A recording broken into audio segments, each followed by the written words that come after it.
કાકાની વાડીમાં સ્વાગત છે અને વાડિયા જઈએ છીએ. આ આપણી વાડી છે મિત્રો. આજ તમને આખી વાડી બતાવું. આખી વાડી બતાવો. આપણી વાડી બહુ ભાઈ જૂની છે, દાદા વખતની. થોડોક રસ્તો થોડોક સડા વાળો છે. જો આ જૂની વાડી છે, બહુ જૂની આપણી. હવે આ કમસે કમ 80-85 વર્ષ આજુબાજુની છે. જો આ બધી જૂનું વાણી છે. કો હાલતા આમ આ કવો છે. પેલા આમાં બે કો હાલતા. આવા કો, આને કો કહેતા. પેલા આપણે આખો આધુનિકતા નહોતી. આ ટાટર મોટર કે મશીન નું કે પછી આ મશીન આવ્યા. હવે આ મોટરો આવી ગઈ. પેલા કો હાલતા. કવો છે. ઘણી જગ્યાએ વાયુ કે અમારે અહીંયા કવો કહીએ. ગામઠી ભાષામાં કવો કે. જો આ ટોડા ને આ બધી જૂનવાણી છે અમારા દાદા વખતનું. અને રિનોવેશન કરવું છે આપણે. અહીંયા એક ફેરવું સ્ટાઇલ બાઇલ મારીને કમ્પ્લીટ કરવાનું છે. આને આ જૂની યાદ રાખી છે દાદાની. અત્યારે આ સિમેન્ટ નહોતી હો મિત્રો. આ સૂનો વાપરેલો સૂનો. સિમેન્ટ નો જન્મ જ નહોતો ત્યારે. આ સૂનો ખાંડી પીસી અને વાપરેલો. આ જૂનવાણી આ પથ્થર છે.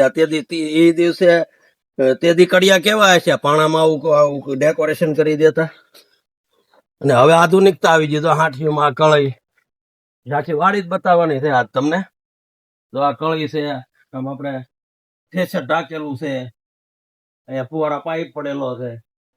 ટ્રેક્ટરની ટોલી છે, લારી. અને આમ બગીચા જેવું છે. આપણે જો હેરમાં હોય ને આવું, અને ફાર્મ હાઉસ કે આપણે અહીંયા વાડી કઈ. બાકી જો સુરતમાં કે વડોદરા, અમદાવાદ એવા મોટા શહેરમાં હોય ને તો ફાર્મ હાઉસ કે ફાર્મમાં માણસો ફરવા જાય ને આવાના પૈસા લે. આપણે અહીંયા આ ભગવાનની ને કઈક ગઢાની કૃપાથી છે આ બધું. જવો તમે આ બગીચો જ કહેવાય એક જાતનો. આ ઝાડવા જવો અને આ ફરતો બગીચો કરેલું છે. જો આ જંગલી આમ ઘણો તો ઔષધિ છે અને નકરા જંગલી ઝાડવા કહેવાય. આ બધા વૃક્ષ જ છે, ફરતા વૃક્ષ. અને વૃક્ષ પ્રેમી માણસ હું. વૃક્ષ કોઈ કાપતો નથી. કાપવાનું હું તો બધાને ના પાડું છું. વૃક્ષ કોઈ કાપતા નથી. જો અમારી વાડીમાં એટલા બધા વૃક્ષો છે ને ઝાડવા.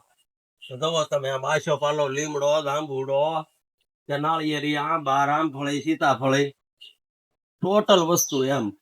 જંગલી ઝાડવા જે કઈ કામના નથી, નકામા સંતેરાવે છે. તો પછી અહીંયા લીમડો, આપણે મીઠો લીમડો ને એની ગળો હોય રહેવા દીધી છે. કોઈને ઔષધિ માટે જોતી હોય ને તો આપણે આપવા છે. આંબળો છે, સીતાફળી. જુઓ તમે. પછી બાજુમાં નાનો બગીચો છે, સીકુડી. આ એટલું વાવેતર છે.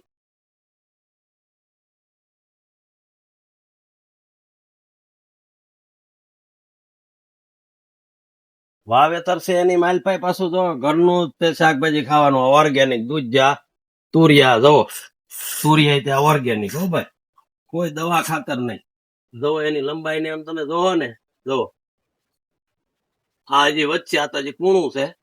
બાકી આ હજી 4 ફૂટનું થાય.